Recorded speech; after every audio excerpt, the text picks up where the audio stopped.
মহান আল্লাহ তাআলা স্বাধীনতার পরে এই প্রথমবারের মতো আমাদেরকে এই সুযোগ দিয়েছেন। আগামী 50 বছরেও এই সুযোগ আসবে কিনা আমরা জানি না। সভাপতি সেক্রেটারি বানিয়ে শিক্ষা প্রতিষ্ঠানকে নষ্ট করবে সেই পরিকল্পনা করে।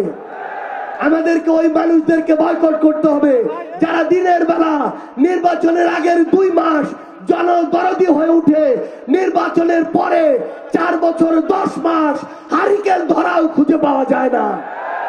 আমাদের ওই মানুষদের বিরুদ্ধে দাঁড়াতে হবে যে মানুষগুলো শ্রমিকের সন্তানকে শ্রমিক বানায়, শ্রমিকের পরবর্তী প্রজন্মকে শ্রমিক বানায়, কিন্তু নিজের সন্তানকে বিদেশে পড়াশোনা করায়।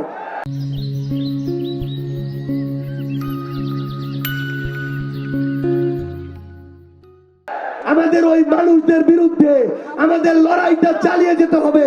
যে এই মানুষগুলো নিরপেক্ষ প্রশাসনের কথা বলে কিন্তু রাতের আধারে প্রশাসনকে প্রভাবিত করে নিরপরাধ মানুষদেরকে হয়রানি করে।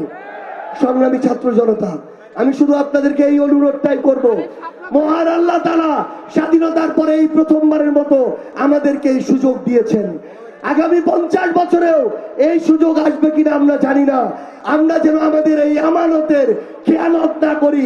সারা বাংলাদেশের টেকনাফ থেকে তেতুলিয়া, রূপসা থেকে পাথুরিয়া 1,47,570 বর্গ কিলোমিটারে শুধু একটাই ধ্বনি হবে, 10 দলীয় ঐক্যবদ্ধ বাংলাদেশ ইনশাআল্লাহ। সবার সাথে আবারও দেখা হবে রাজপথের লড়াইয়ে অথবা বিজয় ইনশাআল্লাহ। আসসালামু আলাইকুম ওয়া রাহমাতুল্লাহ।